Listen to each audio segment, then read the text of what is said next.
Mesdames et messieurs, bonjour, soyez les bienvenus à cette dernière table ronde. J'ai sur le plateau d'éminents chercheurs qui représentent un certain nombre d'organisations. Nous allons discuter non seulement de la tomate, mais aussi de l'importance de la recherche. Donc je vais leur laisser la parole et ils vont se présenter d'abord. Alors, professeur Achigan Dako, pouvez vous présenter? Oui, je suis Enoch Achigan Dako, je suis enseignant de génétique et d'amélioration des plantes à la faculté des sciences agronomiques à l'université d'Abomey-Calavi. Merci. Merci beaucoup à vous. Monsieur Fréjus Toto de ACED Bénin, présentez-vous s'il vous plaît. Bonjour, merci beaucoup Nicodème. Je suis Fréjus Toto. Je suis le directeur exécutif du Centre ACED, un centre de recherche et d'appui aux politiques dans le secteur agricole et sur les questions liées à l'environnement. Merci. Merci beaucoup à vous. C'est un plaisir pour moi de vous avoir sur ce plateau. Moi, c'est Toussaint Mikpon. Je suis le directeur du Centre de recherche agricole en horticulture de l'Institut national des recherches agricoles du Bénin. Alors, merci beaucoup à vous. Depuis quelques jours, nous avons commencé par parler de la tomate. Et on sait tous que la tomate est une spéculation importante. Il y a des problèmes au niveau des différents magnons. Alors, au niveau de la recherche, professeur Achigan, qu'est-ce qui est en train d'être fait pour pouvoir lever un certain nombre de contraintes? Je dois dire que les 2 jours de colloque que nous avons eus ont permis de jeter un regard sur l'ensemble des activités de recherche en cours, mais aussi ces 2 jours ont mis à nu les différentes contraintes qui se posent à nous, aussi bien au niveau du Bénin que de la sous-région. Et le premier problème, à mon sens, ou l'un des premiers problèmes, à mon sens, c'est le problème de la protection de la culture. Le problème de la protection de la culture est un problème évident, soulevé par plusieurs acteurs, et les ravageurs, les pathogènes qui contribuent à réduire le rendement sont nombreux et il faut travailler dessus. Le second problème, c'est le problème de la conservation de la tomate, la conservation sur de longue durée, la conservation pour l'exportation, la conservation pour l'utilisation dans les périodes de pénurie et je crois que ça aussi c'est revenu assez souvent. Mais tout ceci ne peut être possible si nous ne travaillons pas à créer un marché solide, un marché durable, un marché favorable pour écouler l'ensemble des productions que nous aurons. Et il est nécessaire de passer aussi par le choix des variétés, le choix des meilleurs fruits que le marché demande. Et c'est seulement ça qui permet de tirer sur le secteur. Donc très brièvement, voilà les secteurs sur lesquels je peux jeter un regard et qui me reviennent à l'esprit. Merci. Merci beaucoup à vous et merci d'avoir hiérarchisé ces problèmes. Docteur Mikpon Toussaint, est-ce que vous partagez cette hiérarchisation de ces problèmes-là? Oui, entièrement. Et les problèmes auxquels nous sommes confrontés en général dans la sous-région sont pratiquement les mêmes. À travers toutes les communications que nous avons eues, c'est comme des répétitions. Donc, c'est les mêmes problèmes qui sont liés aux ravageurs, à la qualité, à la conservation, ainsi de suite. Et puis, si nous voulons aller aussi sur le marché, donc ces problèmes sont les mêmes. Et donc, par rapport à ça, et la question sur laquelle nous devons travailler, c'est de pouvoir avoir, ça veut dire mettre au point une synergie pour ne pas perdre beaucoup de temps parce qu'on fait les mêmes choses et c'est un peu partout. Donc, si on peut communiquer et on peut travailler en équipe, que ce ne soit pas des travaux de groupe et passe, mais des travaux d'équipe, sur la demande, je crois que nous allons régler beaucoup de ces problèmes. Merci beaucoup à vous. Il faut travailler en équipe, c'est bien. Mais souvent, on entend dire que les chercheurs ne produisent que des publications. Publications, facteurs d'impact, on est content. Mais la suite, qu'en est-il? Je vais laisser la parole à Asset Benin, le directeur Asset Benin, M. Fréjus Toto, pour nous dire ce qu'il fait dans ce sens, pour traduire les résultats de recherche quand même en quelque chose d'utile aux bénéficiaires. Merci beaucoup. Merci beaucoup, docteur. Je pense que c'est un point de chute assez intéressant parce que ces 2 derniers jours, on a eu l'opportunité et la chance d'écouter beaucoup d'acteurs qui travaillent sur les questions de recherche, qui travaillent beaucoup, essentiellement sur la tomate. Personnellement, je ne savais pas qu'il y avait un vivier aussi important uniquement sur une seule culture. Ça montre le niveau de spécialisation, le niveau d'avancement aussi de notre recherche qui est quelque chose vraiment de louable. Je vais, avant d'aborder votre question, compléter ce que mes 2 prédécesseurs ont soulevé sur les priorités en termes d'intervention dans le secteur de la recherche. Je n'ai pas pu assister à tout le colloque et j'ai essayé de regarder un peu la liste des présentations qui ont été faites. On voit vraiment une grande diversité aussi bien géographique que thématique, mais thématique sur un volet de l'aspect. On a vu beaucoup de présentations sur les questions liées, comme le professeur l'a dit, à la protection de la culture,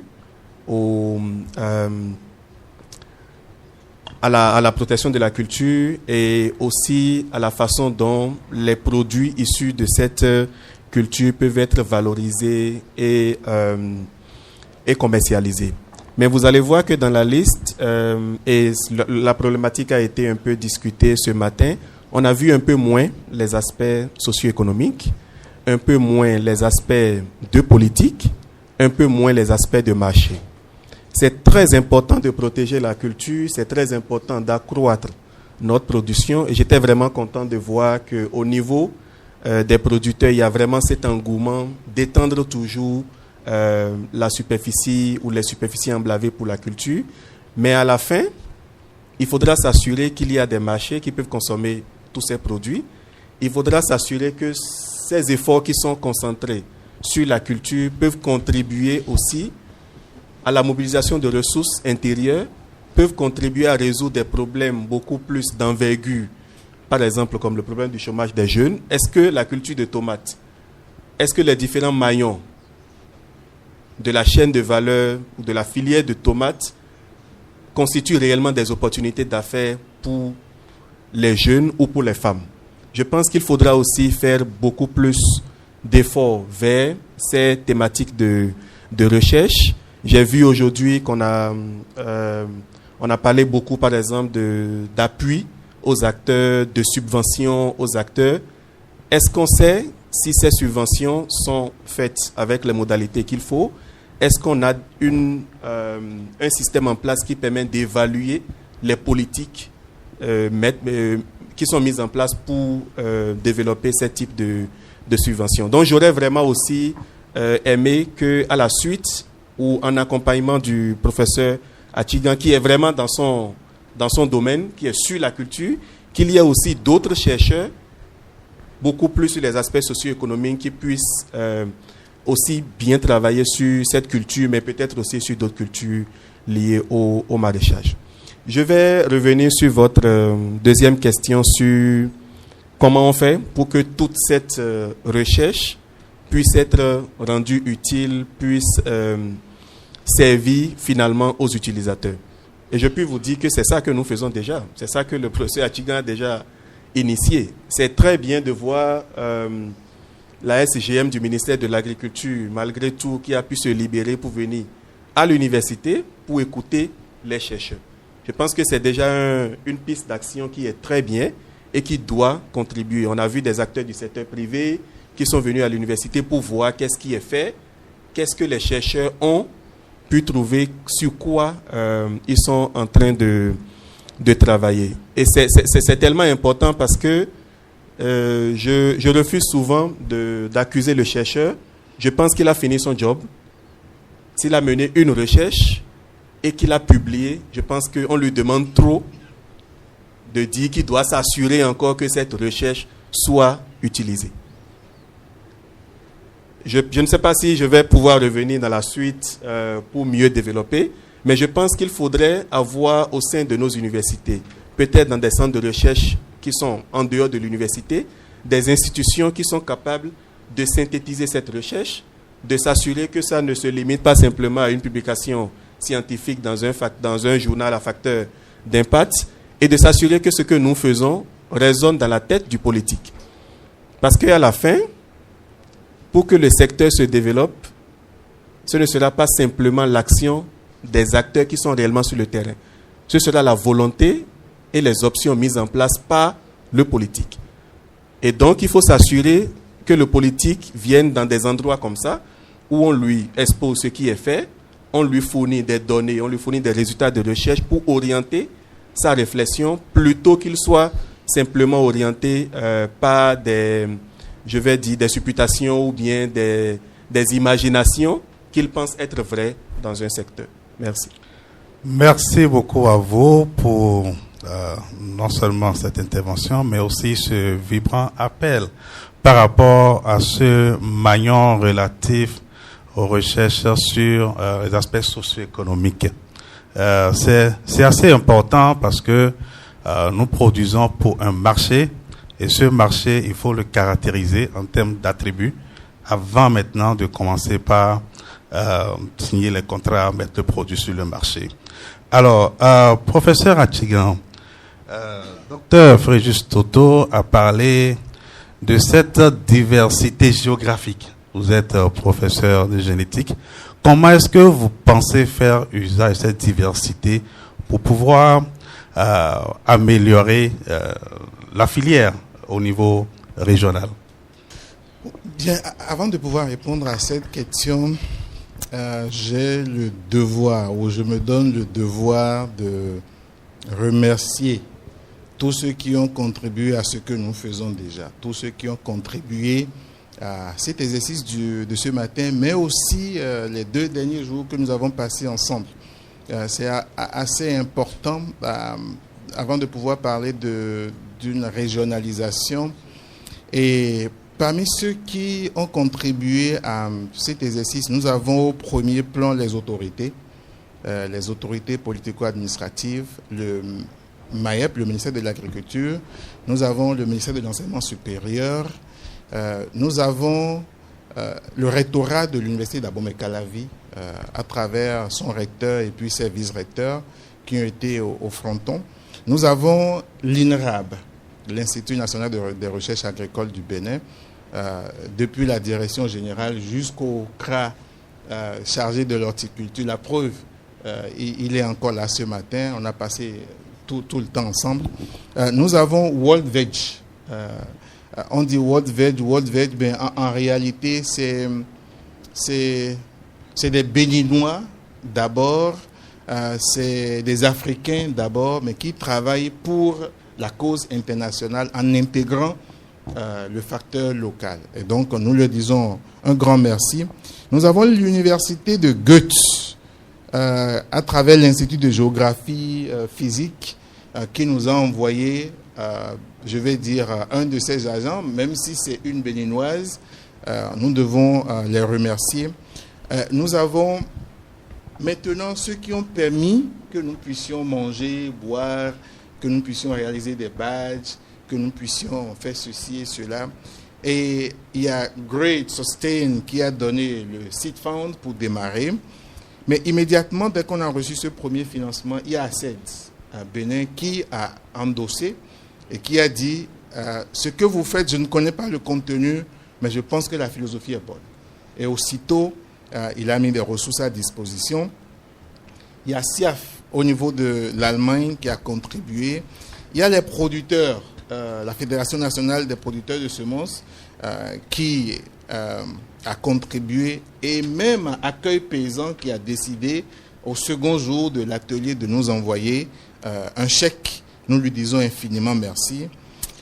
Nous avons Riswan, qui est une entreprise de semences et qui a décidé aussi de contribuer à le docteur Agbikolo qui parlait de ses expériences avec Dangote tout à l'heure. Ils n'ont pas hésité à nous mettre de ressources à disposition. Maintenant, ce n'est pas classique et je souhaite que ça se répète. Ce n'est pas classique que des producteurs, que des chercheurs se donnent des ressources pour travailler ensemble. Mais ce n'est pas classique non plus que des programmes et projets décident juste avec une simple lettre, un simple courrier de dire « nous, ceci nous intéresse, nous, ceci nous supportons ». Et c'est le cas de Pacofit. Je dois dire qu'il n'y avait aucune discussion préalable, aucun PTBA ou tout ce que nous disons pour arracher des ressources à l'administration publique. Il n'y avait rien de tout ça discuté au début, mais Pacofid a dit « je vous mets de la garantie pour que tout ce que vous avez produit comme stratégie puisse être gérable ». Et ils ont mis 5 millions pratiquement à notre disposition pour que nous puissions organiser ce colloque. Padmar a supporté aussi. On ne peut pas laisser Pacofid agir seul, un peu comme dans une stratégie de Zindo. Ils ont accompagné avec 2 millions 100 environ. Et je dois dire que tous ces partenaires nous ont permis de réunir à peu près 10 millions pour organiser ce colloque. Et je vous prie d'applaudir tout ce beau monde. Nous travaillons au niveau de l'équipe d'organisation à une transparence dans la gestion des fonds. Nous travaillons à rendre compte au niveau de chaque bailleur de fonds. D'ailleurs, au niveau de Pacofid, c'est leur comptable même qui essaie de nous guider dans la mise en œuvre des ressources. Et il faut dire que notre souhait, c'est de pouvoir réorganiser chaque 6 mois des débats autour des synthèses, autour des cultures majeures, et sans tromper les décisions du laboratoire. Il y a déjà 2 cultures qui sont positionnées pour les 6-12 mois à venir. Il y a le niébé et l'ananas, sur lesquels nous allons encore synthétiser de l'information pour les utilisateurs. Et ensemble avec ACED, j'ai le sentiment que nous irons très loin. Et nous avons, au niveau des participants, et là je parle en même temps, je réponds à la régionalisation, nous avons évidemment beaucoup de Béninois qui ont contribué, qui ont participé, mais le Burkina Faso est venu avec plusieurs communications. Nous devons les saluer. Le Ghana est venu avec des communications. Donc notre conférence n'était pas seulement hybride en termes de participation physique ou en ligne, mais c'était aussi hybride en termes de langue. Il y avait l'anglais et puis il y avait le français. La participation, c'était aussi le Gabon. Ils ont quitté le centre pour venir physiquement présenter, le centre de l'Afrique. Le Nigeria était là. Le Sénégal était sur le plateau même ce matin. Donc, ils ont quitté très loin pour participer. Le Togo et l'Allemagne. Donc, voilà la diversité des pays qui ont participé au colloque. Et notre souhait, c'est de réitérer cela avec beaucoup plus d'envergure.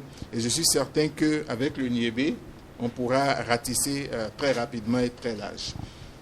Permettez-moi d'être long et de remercier très rapidement le comité scientifique et technique, les gestionnaires de salles, les équipes de communication. Ils ont été suffisamment efficaces, les décorateurs, l'audiovisuel, l'infographie, les réseaux sociaux et tout ce qu'il y a eu comme équipe organisationnelle. Nous avons aussi les équipes de motricité, les chauffeurs et les restaurateurs, restauratrices, sans lesquels on ne peut pas être debout. Il y a eu les hôtesses. C'est des hôtesses de haut rang de qualité que nous avons. Elles sont toutes des ingénieurs agronomes. Donc ce n'est pas, c'est des diplômés que nous voyons. Et nous avons les forains qui nous ont montré la réalité de ce que nous pouvons vivre comme transformation, comme semence, comme innovation sur le terrain. Je profite pour remercier tous ceux-là. Donc, pour faire une régionalisation, voilà autant d'équipes qu'on doit mettre ensemble pour travailler à la synergie. Je suis sûr que le décret va en parler beaucoup plus. Merci. Oui, merci beaucoup, cher professeur. Mais les participants sont assez curieux. Comment est-ce que les spéculations sont choisies? Bien, nous, d'abord, nous faisons beaucoup de consultations d'interaction. Nous consultons beaucoup avec les interprofessions. Je dois dire que nous avons un dialogue constant avec l'interprofession ANACAD, avec l'interprofession Carité, avec l'interprofession Ananas. Le fonio en construction, c'est encore faible. Le ciserais en construction, c'est encore faible. La tomate, il y a Phénoma qui couvre l'ensemble des cultures maraîchères. Mais la tomate, nous avons décidé de sortir ça du lot parce que ACED a fait une étude et a singularisé 5 cultures importantes. La tomate, l'oignon, la carotte, le piment et puis les légumes. Okay? Et nous avons pensé que pour soutenir le travail que ACED fait à l'université, nous devons très rapidement produire les informations scientifiques et techniques. Et nous ne pouvons pas le faire sans aller prendre la main de l'institution mère, l'INRAB, que nous considérons comme l'institution ayant mandat de la recherche agronomique. Mais la faculté des sciences agronomiques, depuis que le nouveau doyen a pris les rênes, a décidé de travailler à sa visibilité, à la visibilité de ce que nous produisons et à mettre des instruments sur le terrain. Et nous sommes l'instrument de la faculté. Ok, merci beaucoup. Docteur Mikpon, vous avez suivi le colloque depuis le début. Dites-nous, quels sont vos sentiments? Merci beaucoup pour le professeur Achikan de nous avoir mis aussi dans le lot et nous avons pour nos contributions. Ça a été vraiment formidable. Donc, si ça n'a pas été fait, il faut vraiment qu'on puisse le faire. Et je pense qu'on doit pouvoir le refaire. Il a parlé de spéculation, d'autres spéculations. Sur l'ananas, où on doit encore se rencontrer, puisque le Centre de recherche agricole en horticulture s'occupe des cultures maraîchères et aussi des cultures fruitières, dont l'ananas. Et notre partenaire aussi est là, et Pacofit, avec lequel nous travaillons déjà sur l'ananas. Et on va se retrouver sur la tomate, tel que c'est dit. Donc, je crois que c'est une très très bonne initiative et ça nous permettra d'aller loin. Et ça nous permettra de mettre beaucoup plus en exergue ce que nous faisons, de faire découvrir ce que chacun de son côté fait.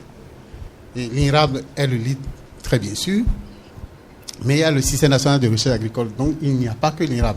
Il y a les ONG qui travaillent aussi dans la recherche agricole, les universités, les CIRA, tout le monde, c'est tout un monde qui contribue au développement de la recherche agricole. Donc, je crois que l'initiative doit être élargie. Il faut inviter beaucoup plus de gens prochainement. Il y a des gens qui doivent nous rejoindre avec les sites que nous venons de faire. Je crois que ça va encourager les gens à venir. Merci. Merci beaucoup à vous. Je pense que la recherche a de beaux jours devant elle. Et c'est pour la première fois quand même que moi je vois cette synergie au niveau des acteurs du SNRA et aussi des bénéficiaires. Alors, docteur Toto, qu'est-ce qui vous a poussé directement à accompagner cette initiative? Je dirais que c'est lorsque vous avez une organisation qui a un mandat et qui travaille sur un sujet et que vous voyez une autre organisation sœur qui vous aide à remplir votre mandat, vous avez tout intérêt à soutenir ou à accompagner ce qui est fait. Nous, à ACED, notre priorité, c'est de nous assurer que les résultats de recherche sont mis dans des langages qui sont au service des potentiels utilisateurs. Essentiellement 3 types d'utilisateurs: le décideur politique, le secteur privé et tous ceux qui sont praticiens, producteurs, transformateurs et qui sont dans un secteur. Il faut avouer nous ne sommes pas très forts sur tout ce qui est recherche, je dirais, biophysique, tout ce qui est production végétale, production animale. On est beaucoup plus orienté recherche sur les aspects socio-économiques, recherche en termes de politique. Donc, avoir un partenaire comme le laboratoire du professeur qui est très actif sur ce volet de la question qui est le point de départ, je pense que c'est quelque chose de très stratégique pour nous. Et ce colloque aussi a un format qui s'approche un peu du forum annuel que nous organisons sur l'utilisation des résultats de recherche dans le secteur agricole et sur les questions de sécurité alimentaire et de nutrition au Bénin. Donc, tout ce qui est organisé comme événement, comme rencontre, comme espace de dialogue entre les chercheurs et les décideurs politiques, surtout dans le secteur agricole, est vraiment d'intérêt pour nous. Donc, on est très, très content d'être avec le professeur et d'apprendre aussi de cette panoplie d'acteurs sur les besoins et sur les prochains axes d'intervention. Merci beaucoup à vous. Une question de curiosité. Vous avez lancé récemment une phase de consultation. Alors, est-ce qu'on peut avoir une idée de quelques résultats ou bien, voilà. Peut-être pas encore en termes de résultats. ACED, avec l'appui d'un certain nombre de chercheurs sur le plan local, dont le professeur Achigan, a initié depuis quelques mois l'élaboration d'un agenda de recherche spécifique sur la sécurité alimentaire et la nutrition. Et dans le cadre de l'élaboration de cet agenda, peut-être juste pour expliquer brièvement la motivation de cet agenda, je me plais souvent à dire que lorsque nous étions à l'université et qu'on était prêt à, je pense, un peu vers la 5e année, où on était prêt à faire notre thématique de notre recherche de master, il fallait se rapprocher de son professeur et demander s'il a un thème à vous confier. Lorsque vous avez un professeur très dynamique qui a beaucoup de projets, vous n'avez pas de problème. Mais si votre professeur n'est pas très actif sur les projets de recherche, vous commencez vous-même à vous imaginer les thèmes sur lesquels vous allez travailler. Vous imaginez dans un pays où la recherche est encore, je dirais, au centre même de la politique de développement, où on a tellement de problèmes, donc tellement de questions de recherche, on a encore un grand nombre d'acteurs, d'étudiants, niveau master ou même niveau doctorat, qui peinent à trouver des thèmes de recherche. Donc on s'est dit, pendant qu'on travaille à faciliter le pont entre les résultats de recherche qui sont déjà produits et la prise de décision, ce serait aussi bien de contribuer à l'orientation de cette recherche dans les années à venir. Mais orientation qui va au-delà de thèmes généraux et qui identifie des thèmes très spécifiques. Et on a pris la sécurité alimentaire et la nutrition comme point de départ, essentiellement pour construire ensemble avec tout le comité scientifique qui nous accompagne la méthodologie d'élaboration d'un tel agenda de recherche qui pourrait être répliqué peut-être par le ministère de l'enseignement supérieur et de la recherche scientifique dans d'autres secteurs de développement. Donc récemment, on a commencé une consultation très large auprès de beaucoup d'acteurs. On a des équipes sur le terrain qui échangent avec les chercheurs, avec les décideurs politiques, avec le secteur privé, avec les praticiens, avec la coopération au développement pour identifier sur les thématiques de la sécurité alimentaire et de la nutrition quels sont les questionnements les plus importants et les plus urgents sur lesquels la recherche pourrait se focaliser. Donc il y a une consultation très large qui est lancée, mais il y a aussi des consultations spécifiques. On a fait récemment une consultation avec le ministère de la Santé. Comme vous le savez, c'est un ministère qui a quand même un très grand rôle à jouer sur les questions de sécurité alimentaire et de nutrition. Donc on a rassemblé tout ce qui est direction technique, tout ce qui est direction générale au niveau du ministère de la Santé, le CNHU, les hôpitaux de zone, pour échanger avec les acteurs, surtout sur les préoccupations en termes de nutrition. L'idée est de continuer à travailler avec le comité pour traduire ces préoccupations en questions de recherche et culminer vers un agenda qui pourrait fournir des pistes de recherche pour le futur. Une initiative assez louable. Merci à vous pour tout ce que vous faites. Alors, mesdames et messieurs, vous l'aurez compris, ce colloque, cette série de tables rondes tire à sa fin. Je vais laisser la parole je vais commencer par le docteur Micmon pour ses mots de fin. Et pour mes mots de fin, c'est remercier les organisateurs et le professeur Achigan. Donc, notre problème, nous faisons beaucoup de communication, mais nous ne communiquons pas.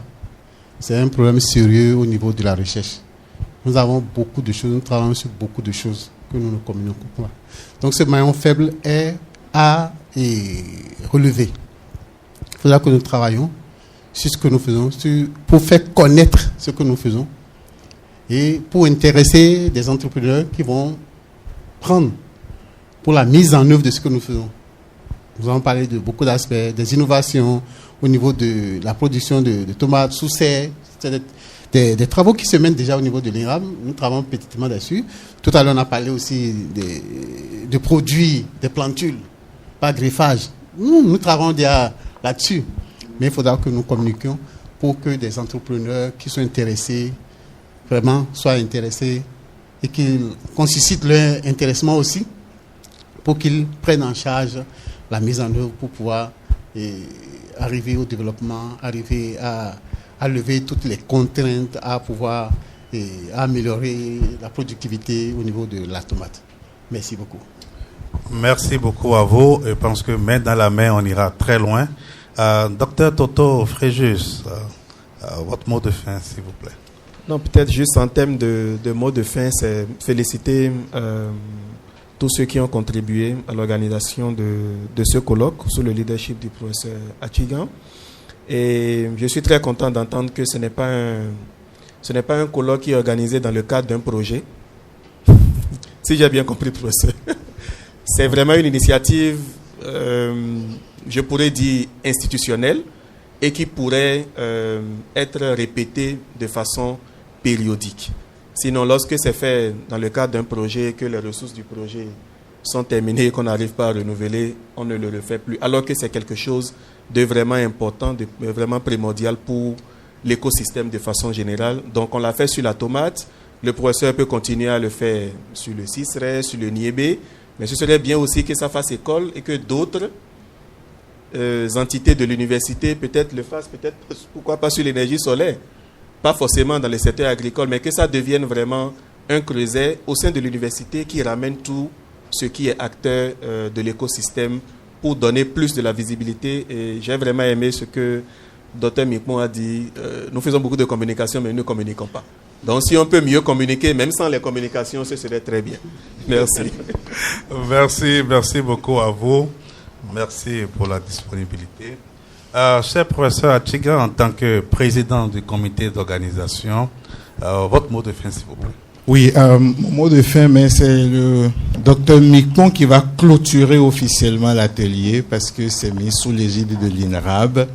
Et donc, moi, mon mot de fin est beaucoup plus un mot de remerciement, de reconnaissance. Et je dois dire que nous devons cultiver la synergie, travailler ensemble et éviter de faire des doublons.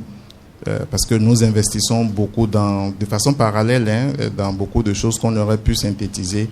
Et nous devons travailler à la mise à l'échelle de nos forces pour pouvoir faire effet, pour permettre à ce que le commun des utilisateurs ne se questionne plus sur ce que l'université ou la recherche fait, mais plutôt dire si on va à tel endroit, on pourrait avoir des solutions. Et au niveau de l'université, nous allons travailler à consolider les bases de formation, à donner un peu plus de formation pratique et entrepreneuriale à nos diplômés pour que dès qu'ils sortent, ils ne se posent plus vraiment trop de questions.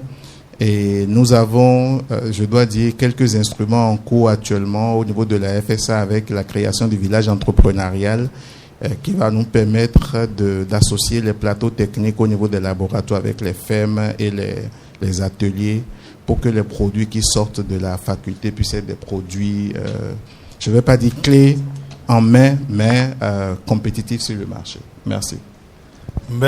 Merci beaucoup à vous aussi pour tout. Alors, mesdames et messieurs, je vais laisser la parole à Dr Micmon pour la clôture officielle. Bien, donc, Donc, chers participants, ça a été un grand plaisir que nous soyons réunis autour de la tomate. Et la démonstration a été faite de l'importance de la tomate pour chacun et pour tous, et dans toute la sous-région, que ce soit le Sénégal, le Burkina Faso, le Niger, Nigeria. Et c'est une spéculation très très importante qui entre au quotidien dans nos mains. Donc nous devons travailler beaucoup plus. Nous savons que nous avons beaucoup de problèmes pour cette spéculation. Il y a des contraintes liées aux ravageurs, à différentes maladies, aux conditions, aux périodes. Et pour avoir la tomate en tout moment, il faudra que nous travaillions beaucoup plus et que nous cherchions des solutions. Donc c'est à quoi on s'est attelé. Et tel que le disait le professeur Achigan, nous aurons besoin de synergie. Nous aurons besoin de travailler en équipe pour gagner du temps et en moyens aussi. Merci beaucoup, je vous remercie. Merci à tous.